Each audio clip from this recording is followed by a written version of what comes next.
जितना आप पढ़े थे हम लोग सबको देख लीजिएगा।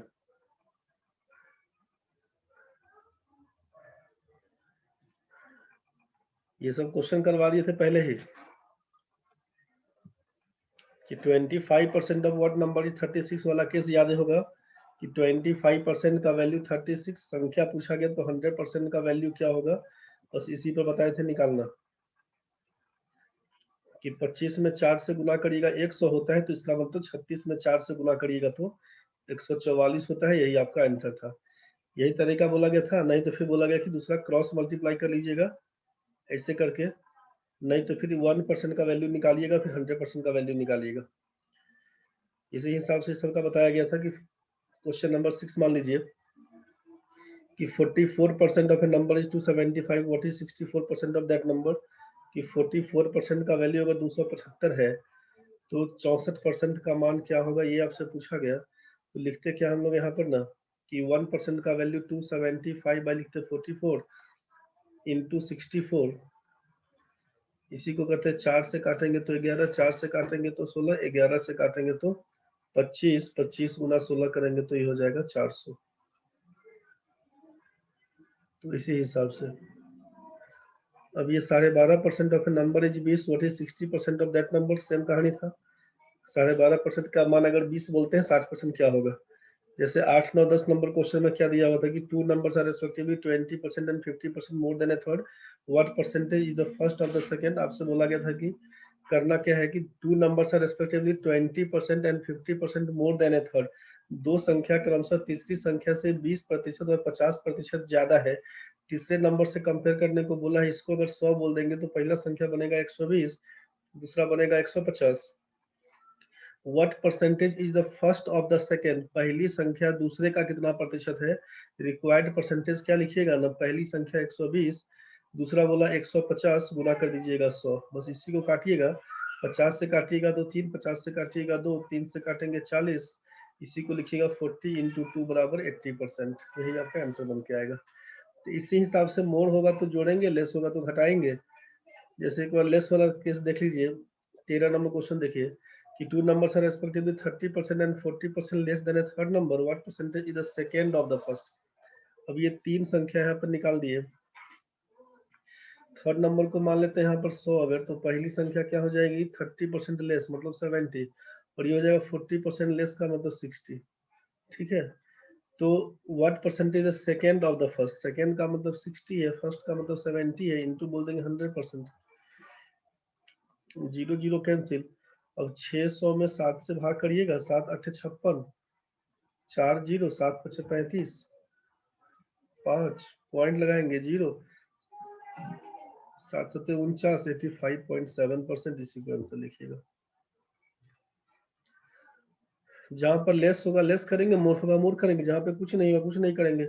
जैसे सोचिए कि two numbers are respectively 15% and 20% of a third number, तो अब इसमें क्या करिएगा 16 नंबर में सोचिए, ये था 13 नंबर, ये पहला ये दूसरा और ये तीसरा, इसमें क्या करते हैं थर्ड नंबर को 100 बोलते हैं, पहला संख्या 15 बनेगा, दूसरा संख्या 20 बनेगा, 15 20 100, फर्स्ट ऑफ द सेकेंड मतलब 15/20 गुना 100 बोल दीजिएगा, 20 पंचे 100 बोलेगा, 15 पचे 75, यही लिखिएगा आंसर 75%। ये सब करवाए थे।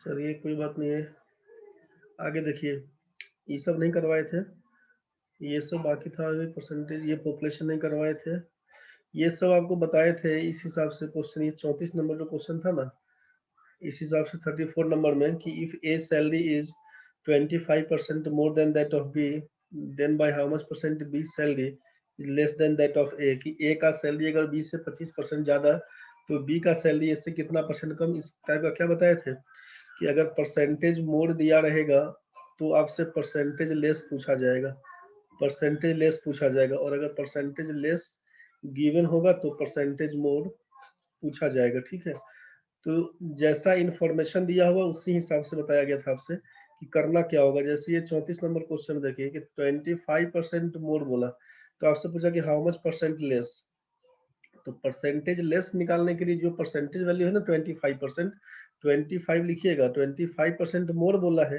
तो नीचे 125 कर दीजिएगा, गुना कर दीजिएगा 100%। इसी को सॉल्व करिएगा, आंसर हो जाएगा।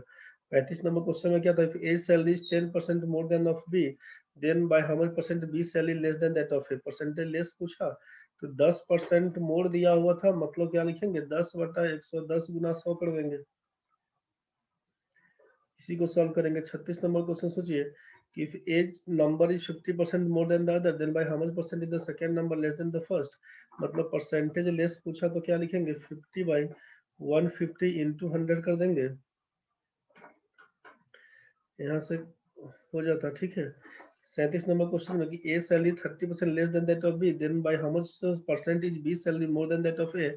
अब लेस दिया हुआ है तो मोर पूछेगा, तो परसेंटेज मोर कितना, तो 30% लेस बोला तो 30/30% लेस का मतलब 70 हो जाएगा, नीचे गुना 100 कर दीजिएगा। उसी हिसाब से 38 नंबर क्वेश्चन में कि ए सैलरी 25% लेस देन है तो 25/75 इंटू कर देंगे 100%। यही परसेंटेज मोर का केस में सॉल्व करिएगा, आंसर हो जाएगा। तो सेम कहानी इसमें 30 नंबर, 31 नंबर, 32 नंबर, 33 नंबर, समझ रहे हैं ना। इसमें सेम चीज चल जाएगा। 30 नंबर वाला केस में कि 30 increase by 10%। If the price of a commodity is increased by 10%, find how much percent must a housewife reduce her consumption of the commodity so as not to increase her expenditure। तो बोले थे कि language भले अलग है, कहानी बनेगा same. 10% बोला इंक्रीज तो क्या लिखिएगा 10/110 गुना 100% कर देंगे इसमें। 31 नंबर में इंक्रीज बाय 25% मतलब क्या लिखिएगा 25/125 गुना 100। इसी से 32 नंबर में कि डिक्रीज बाय 20%, तो डिक्रीज बाय 20% तो कितना इंक्रीज करेगा इसका कंजम्पशन, तो लिखिएगा डिक्रीज है तो 20/80 इंटू बोल दीजिएगा 100%। फॉल्स डाउन बाय 15% तो 15/85 गुना लिख दीजिएगा 100%। इसी पर निकाल दीजिएगा यहाँ से। अब ये आपका 39, 40, 41, 42, 43, 44 वाले केस में इसमें क्या बताया गया था कि अगर x% आपका इंक्रीज हो और y% इंक्रीज हो, इसको बोलते हैं सक्सेसिव इंक्रीज। इसको बोलते हैं सक्सेसिव इंक्रीज और डिक्रीज। क्रमिक, क्रमिक इसको बोलते हैं क्रमिक वृद्धि या कमी, क्रमिक वृद्धि या कमी। तो इस केस में क्या होता है ना, परसेंटेज चेंज बराबर लिखते थे x plus y plus x y by 100%, x plus y plus x y by 100%, x plus y plus x y by 100%। तो यहीं से काम करके देखिएगा। तो सोचिए जरा कि यहाँ पर जो जैसा वैल्यू दिया हुआ है ना, अगर ये वैल्यू x और y अलग अलग दिया हुआ है, ठीक है, क्योंकि एक बार यहाँ पर समझ लीजिए कि परसेंटेज इंक्रीज दिया हुआ मतलब पॉजिटिव साइन लेके काम करेगा, परसेंटेज डिक्रीज बोलेगा मतलब नेगेटिव साइन लेके काम करेगा। ठीक है, इसका यूज करिएगा। तो अलग अलग वैल्यू है, जैसे 10% इंक्रीज बोला है और 5% डिक्रीज बोला, तो इंक्रीज भी है डिक्रीज भी है। 41 नंबर क्वेश्चन में सोचिए। 41 नंबर में परसेंटेज चेंज क्या बोलिएगा, तो 10% इंक्रीज 5% डिक्रीज, मतलब लिखिएगा 10 माइनस 5 प्लस, लिखिएगा 10 इंटू माइनस 5 बाई बोल देंगे 100। यहाँ पर लिखिएगा 5, ये जाएगा माइनस 0.5, ये हो जाएगा आपका 4.5%। साइन चूंकि पॉजिटिव है इसलिए बोल दीजिएगा इंक्रीज, तो 4.5% increase.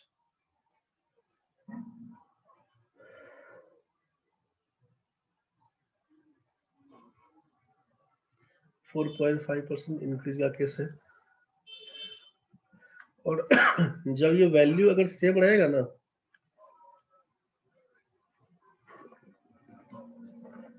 if x% increase and x% decrease, अगर ये वैल्यू दोनों x बराबर दिया रहेगा, then x square by 100% decrease। if x% increase and x% decrease, x प्रतिशत का वृद्धि और x प्रतिशत का कमी, then x square by 100% का डिक्रीज हमेशा होता है। ठीक है, मान लीजिए कह दिया कि 10% का इंक्रीज है, 10% का डिक्रीज है, क्या होगा तो बोलिएगा कि परसेंटेज डिक्रीज ही होगा किसके बराबर, तो 10 का स्क्वायर बट्टा कर दीजिएगा 100, परसेंटेज डिक्रीज 10 का स्क्वायर मतलब 100 बट्टा 100 करिएगा, ये कट जाएगा तो बोलिएगा 1% डिक्रीज हो जाएगा। बस यही आपका आंसर है। बोलिएगा ये कैसे होता है, तो फॉर्मूला के हिसाब से देखे थे ना कि x plus y plus x y by 100, बस इसी का यूज करिएगा अगर, तो क्या कर देंगे परसेंटेज चेंज, सोचिए कि 10 लिखिएगा इंक्रीज, फिर 10% डिक्रीज तो -10 लिखिएगा, फिर प्लस 10 गुना -10 बट्टा लिखिएगा 100, डबल जीरो से ये डबल जीरो कैंसिल, 10 घटाओ 10 कैंसिल है, प्लस माइनस -1, तो -1 का मतलब इसी लिखिएगा 1% डिक्रीज, यही आपका आंसर है। तो इस क्वेश्चन में समझ में आ गया है कि 20%, जैसे 39 नंबर क्वेश्चन में क्या हो गया ना कि 20% इंक्रीज और 20% डिक्रीज, मतलब 20 का स्क्वायर करिएगा 400 बट्टा 100 करिएगा, 4% का डिक्रीज बताइएगा, 21% इंक्रीज 21% डिक्रीज मतलब 21 का स्क्वायर 441 बाई 100 करिएगा तो 4.41% डिक्रीज बताइएगा। ठीक है, यहाँ पर 10% इंक्रीज 5% डिक्रीज, तो बस यही से लगा दीजिएगा फॉर्मूला का केस। 7% इंक्रीज 5% डिक्रीज, तो इसी को क्या लिखिएगा 7 घटाओ 5 जोड़ 7 गुना -5 बटा 100 कर दीजिएगा, 7 - 5 2 और ये 7 बचे 35 मतलब -0.35 घटाइएगा तो 1.65 करिएगा, तो 1.65% बोल दीजिएगा इंक्रीज। इसी हिसाब से सारा क्वेश्चन बना के देखिएगा। चलिए इसके बाद हम बढ़ते हैं 45, 46, 47, 48 नंबर क्वेश्चन में। इसमें बताए थे कि पास होने का क्या कंडीशन है। 45 नंबर में सोचिए कि a student has to secure 40% marks to pass, एक बच्चे को 40% मार्क्स चाहिए पास होने के लिए। If he gets 40 marks and fails by 40 marks, find the maximum marks set for the examination. किसी बच्चे को 40 नंबर आता है और वो 40 नंबर से फेल हो जाता है, तो परीक्षा का कुल प्राप्तांक क्या था। तो सोचिए कि पास मार्क्स कितना 40%, और यहाँ पर पूछेंगे पास मार्क्स कितना, तो क्या लिखिएगा, तो बोलिएगा यहाँ से कि 40 नंबर मिलता है, 40 नंबर से फेल हो जाता है, मतलब 40 में 40 जोड़ दीजिएगा तो बोल दीजिएगा 80, 40 में 40 जोड़ दीजिएगा तो बोलिएगा 80। तो यहीं से लिखिएगा ना कि ये भी है पास परसेंटेज, सोचिए, और ये भी है पास, तो ये परसेंटेज वैल्यू है, ये इसका न्यूमेरिकल वैल्यू है। तो क्या बोलिएगा कि 40% का मान अगर 80 है तो 100% का मान क्या हो जाएगा, तो यहीं से करिएगा 40 दूना 80 तो 100 दूना 200, बस यही चीज।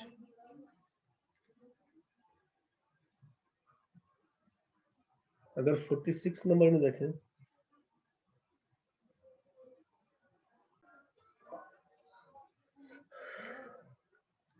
46 नंबर था कि in an examination a candidate must get 80% marks to pass, if a candidate who get 210 marks fails by 50 marks, find the maximum marks. Question में दिया किसी बच्चे को पास करने के लिए 80% अंक चाहिए, यदि कोई बच्चा 210 नंबर लाता है और 50 नंबर से फेल हो जाता है तो मैक्सिमम मार्क्स क्या होगा। तो लिखिए कि 80% मार्क्स चाहिए उसको पास करने के लिए, ठीक है, और 210 नंबर मिला और 50 नंबर से फेल हो गया, तो 210 में 50 जोड़ दीजिएगा, मतलब 260 नंबर चाहिए बच्चे को पास करने के लिए। तो 80% का वैल्यू अगर बोलिएगा 260, तो 100% का मान क्या होगा, बस यही चीज। 80% का वैल्यू है 260, 100% का मान क्या होगा। बस इसी में क्या करना होगा कि 1% का वैल्यू निकालिएगा तो लिखिएगा 260/80, और 100% का मान निकालिएगा तो गुना 100 कर दीजिएगा। अब सोचिए 20 से काटिएगा तो 4, 20 से काटिएगा तो 5, 4 से काटिए तो 130 का आधा होता है 65, 65 गुना 5 करिएगा 325। यार तो ठीक है भाई, चलिए यहाँ तो ठीक है। 45, 46 हो चुका है।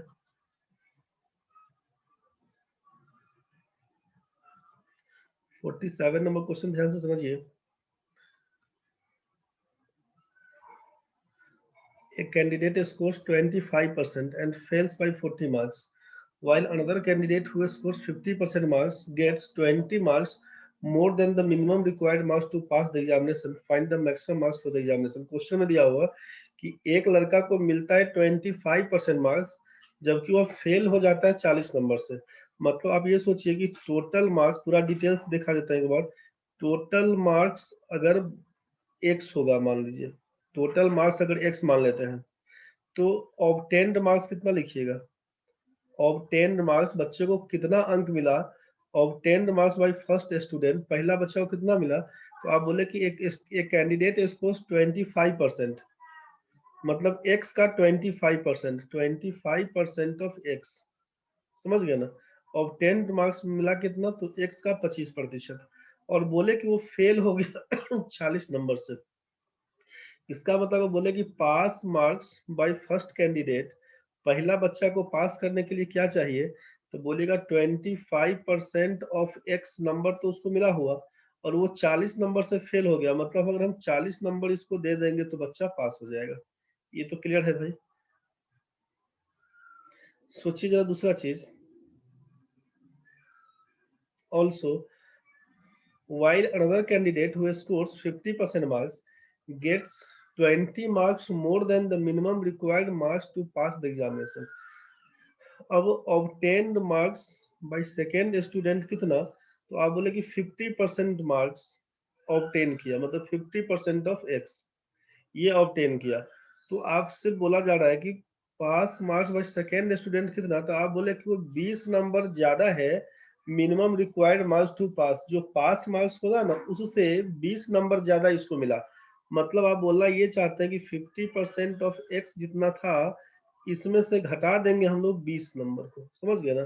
तो पास मार्क्स के बराबर हो जाएगा। तो पहला भी है पास मार्क्स, और ये दूसरा भी पास मार्क्स के बराबर, समझ रहे हैं ना? तो इक्वेशन 1 और 2 से अगर बात करते हैं तो क्या लिखिएगा? 25% ऑफ x,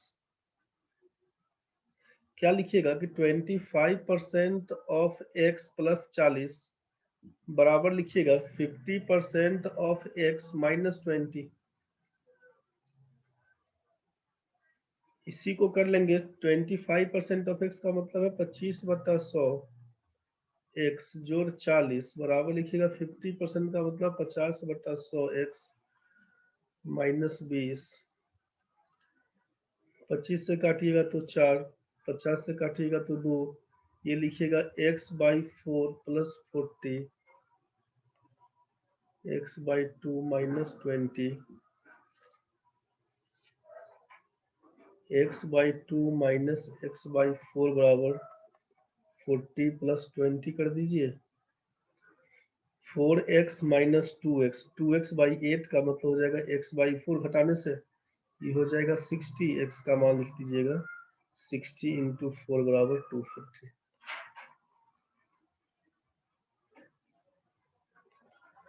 पूरा डिटेल्स में जाएंगे तो यहाँ तक था, ठीक है। बाकी यहीं पर थोड़ा सा शॉर्ट क्या कर सकते थे कि ये एक्स वैक्स नहीं मान के ना, ये एक्स एक्स मानेंगे तब का केस अपना समझ गए हैं, पूरा डिटेल्स वाला कहानी। अगर एक्स नहीं मान के बनाए तब के केस में क्या कर सकते हैं कि बड़ा सिंपल वे में सोचिए कि अगर कोई बच्चा बोला कि वो फेल कर गया, 40 नंबर से फेल कर गया, तो इसका मतलब कि जितना भी उसका नंबर आया होगा 40 नंबर दीजिएगा तो पास करेगा। और अगर आप बोलते हैं कि हम पास नंबर से ज्यादा ले आए, तो इसका मतलब ज्यादा नंबर लाए तो कुछ घटाइएगा तो पास नंबर के बराबर आएगा। मान लीजिए अगर हम बोले आपसे कि पास मार्क्स है 40 और हमको आया 30 नंबर, इसका मतलब हम 10 नंबर से फेल किए होंगे, तो हमको 30 में 10 नंबर दीजिए तब हम पास करेंगे, समझ रहे हैं ना? और पास मार्क्स अगर 40 है, हम बोले कि हमको 60 नंबर आया, तो पास मार्क्स के बराबर लाने के लिए क्या करना होगा? 60 में से 20 घटाना पड़ेगा। तो बस यही चीज आपको चेक करना है, क्वेश्चन के हिसाब से सोचिए। अब क्वेश्चन में क्या दिया हुआ है उस चीज को ध्यान से समझिए। क्वेश्चन में दिया हुआ है 47 में कि एक candidate scores 25% and fails by 40 marks, मतलब 25% मार्क्स मिला और वो फेल कर गया 40 नंबर से, मतलब 25% में 40 नंबर जोड़ दीजिएगा तो बच्चा पास कर जाएगा। अब दूसरा कंडीशन क्या है कि 50% मार्क्स दूसरा बच्चा को मिला जो पास मार्क्स से 20 नंबर ज्यादा है, मतलब -20 करेंगे तो ये पास मार्क्स के बराबर हो जाएगा। बस इसी दोनों को इक्वेट कर दीजिए, परसेंटेज को परसेंटेज के पास, बिना परसेंटेज को बिना परसेंटेज के साथ। तो यहाँ पर क्या लिखिएगा कि 50% माइनस 25% बराबर लिखिएगा 40 जोड़ 20। इसी को लिखिएगा यहाँ पर 25% का वैल्यू 60 के बराबर लिखिएगा 100% का मान किसके बराबर। यहीं से कि 25% का वैल्यू 60, 100% का वैल्यू 25% का वैल्यू 60, 1% का वैल्यू लिखिएगा 60/25, 100% का वैल्यू कितना, इसी को लिखिएगा 60/25 इंटू 100, 25 से काटिएगा 4, 60 चौका 240, बस यही आपका आंसर था। ठीक है, डायरेक्ट इसी को बना दीजिएगा। एक्स एक्स नहीं मानेगा, उलझिएगा।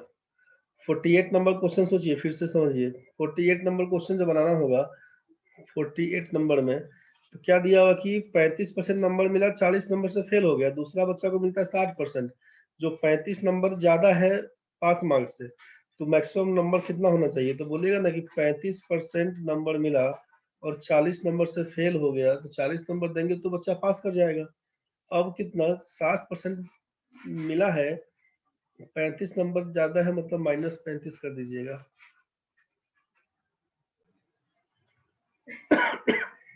चलिए, तो इसमें क्या करेंगे अब इसमें क्या कर लीजिएगा, सोचिए कि 60% और 35% के बीच का अंतर खोजा जाए। 60% और 35% के बीच का अंतर 60% माइनस 35% बराबर 40, और 40 और प्लस 35 कर दीजिएगा, यही हो जाएगा 25% का वैल्यू 75 के बराबर। 100% का मान किसके बराबर, 25 तिया 75, 100 तिया 300, आंसर पकड़ा दीजिएगा। ठीक है ना भाई, चलो बढ़ो अब आगे। अब ये 49 नंबर 50 नंबर है, क्या नंबर बताए थे, इसमें बोले थे कि या तो ए यूनियन बी वाला केस पकड़ा दीजिएगा कि number of A plus number of P minus number of A intersection B, ये वाला केस पकड़ के सबका बना लीजिएगा कि 40 प्लस 30 माइनस 10 हो जाएगा 60%। 60% बच्चा फेल है तो हो जाएगा 40% बच्चा पास है। ये सब पिछले दिन करवाए थे। तो कुल मिला के दिया क्या हुआ कि या तो फॉर्मूला बेस्ड करिए तो ऐसे करिएगा, और नहीं तो एक वेन डायग्राम के हिसाब से बना के देख लीजिए। क्वेश्चन दिया हुआ है, समझिएगा ध्यान से कि किसी परीक्षा में 40% बच्चा मैथ में फेल हुआ है, 30% बच्चा इंग्लिश में फेल हुआ है, 10% बच्चा दोनों में फेल हुआ, तो कितना परसेंट बच्चा पास हुआ है। तो सोचिए कि ये मैथ का है और ये इंग्लिश का, ये मैथ और ये इंग्लिश, और ये दोनों मिलाकर मैथ एंड इंग्लिश, ये मैथ एंड इंग्लिश का केस। मैथ में बोले कि 40% बच्चा फेल है, इंग्लिश में बोलिए 30% फेल है, और दोनों मिलाकर बोल दिए 10%, तो ये दोनों मिलाकर यहाँ पर लिख देंगे 10, यहाँ पर लिख देंगे 10। ठीक है, तो कुल मिला के 40 में ये 10 निकल जाएगा, 40 में ये 10 निकल गया तो बच गया 30, समझ रहे हैं ना परसेंट, और ये पूरा 30 में 10 निकल गया तो ये बच जाएगा 20%। तो टोटल फेल कितना, 30 10 40 20 60, तो लिखिएगा 60% फेल, तो बोलिएगा 40% पास, यही आपका आंसर है। 50 नंबर में क्या लिखिएगा कि in an examination 33% of the students failed in maths. Maths में कितना, तो 33%, फिर इंग्लिश में कितना, तो 24%, और दोनों मिलाकर कितना, और दोनों मिलाकर है बोल दिया उससे 17% दोनों मिलाकर, तो ये बीच वाला पोर्शन 17 जाएगा, तो पूरा मिला के 33, ये सब मिला के 33 दिया हुआ, समझ रहे हैं ना। तो 33 दिया हुआ है पूरा 33, और ये वाला पोर्शन केवल 17 दिया हुआ है, ये वाला 17, तो ये जो बचेगा ये कितना, 16 बचेगा। 33 माइनस 17 करिएगा तो ये 16 हो जाएगा। अब सोचिए ये पूरा इंग्लिश मिलाकर बोलेंगे 24, और 24 में ये हो जाएगा 17 केवल, तो ये जो बचेगा राइट साइड वाला वो कितना बचेगा, 7 ही ना बचेगा भाई, इसको केवल 7 बोलेंगे, तो कुल फेल कितना, तीनों को जोड़िएगा ना, 16 17 और 7 को जोड़ दीजिएगा तो कितना हो जाएगा, 16 17 33 और 7 40%। तो 40% अगर फेल करेगा तो बोलेगा 60% बच्चा पास करेगा। बस यहीं से काम करिएगा। 51 नंबर क्वेश्चन सोचिए कि 46% student failed in math, 29% failed in English, 25% failed in both. तो फिर से वही कहानी कि जो बोथ वाला केस है 25 पकड़िएगा, समझ रहे हैं ना, और ये पूरा मिलाकर है 46, तो इसका मतलब ये 21 हो जाएगा, और ये 29 मतलब ये 4 हो जाएगा, तो 50% बोलिएगा फेल, तो बोलेगा 50% बच्चा पास। यही आपका आंसर है।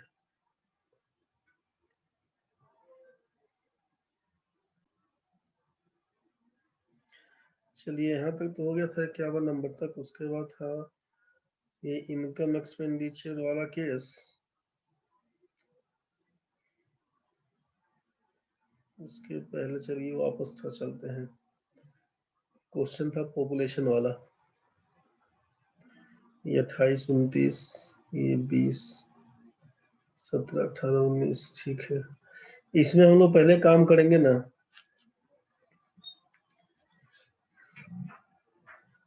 23 नंबर क्वेश्चन एक बार है, 20 नंबर क्वेश्चन फिर है, 27 नंबर है,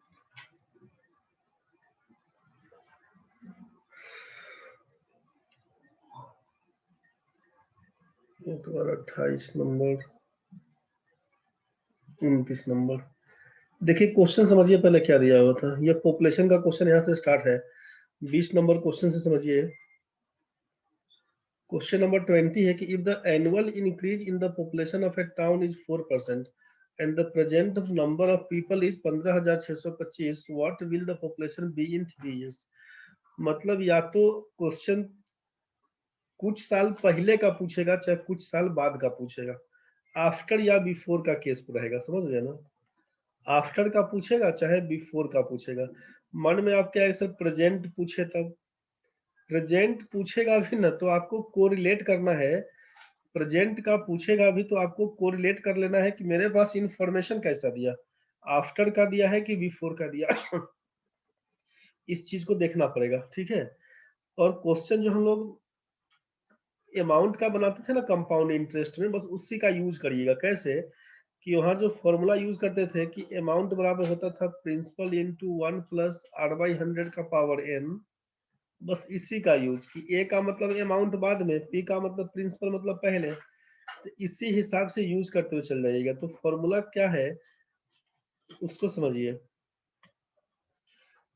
क्वेश्चन में दिया हुआ है 20 नंबर में कि if the annual increase in the population of a town is 4% and the present number of people is 15,625, what will the population be in 3 years। 3 साल में पॉपुलेशन क्या होगा, ध्यान से समझिएगा।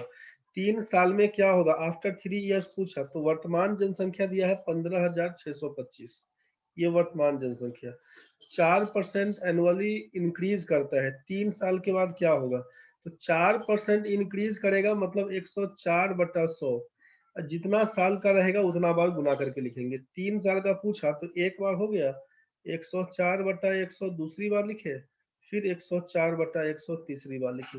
इसी को सॉल्व करिएगा, जो आएगा आपका आंसर हो जाएगा। बस 15,625 गुना 104/100, 104/100, 104/100, बस 4 से काटिएगा तो 26, 4 से काटिएगा तो 25, 4 से काटिएगा तो 26, 4 से काटिएगा तो 25, 4 से काटिएगा तो 26, 4 से काटिएगा तो 25, और ये 25 से काटिएगा तो 625 बार में कटेगा, 25 से काटिएगा तो ये 25 बार में कटेगा, 25 से काटिएगा तो ये 25 में। अब 26 का 3 बार गुना मतलब 17,576, 17,576 26 का क्यूब, यही गुना करने से आपका आंसर होगा। ध्यान से समझिए कैसे कैसे क्या लिखे। एक बार 23 नंबर क्वेश्चन समझिएगा फिर। If the annual increase in the population of a town be 4% and the present population be 17,576, what was it 3 years ago. 3 साल पहले क्या था।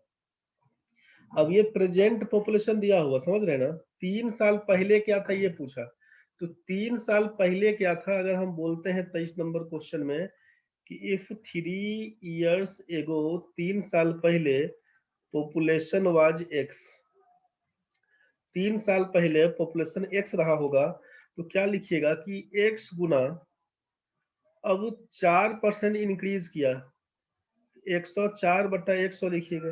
कितना दिन पहले? तो बोला 3 साल पहले। एक बार लिख दिए 104/100, दूसरी बार लिख दिए 104/100, तीसरी बार लिख दिए। 17,576 के बराबर हो जाएगा। अभी जस्ट कट जाएगा, दोबारा जुड़ जाइएगा एक बार। जस्ट कटने वाला है, एक बार जुड़ जाइएगा। तो x का मान क्या लिखिएगा यहाँ से? इसको काटिएगा तो 26/25, काटिएगा तो 26/25, काटिएगा तो 26/25। समझ रहे हैं ना? तो x का मान आपसे पूछा है क्या होगा? ऊपर में गुना करेगा 26 को 3 बार तो हो जाएगा 17,576, और ये हो जाएगा 25 का क्यूब 15,625, और x था इंटू में, x बराबर था 17,576, तो ये 17,576 दोनों में कैंसिल हो जाएगा।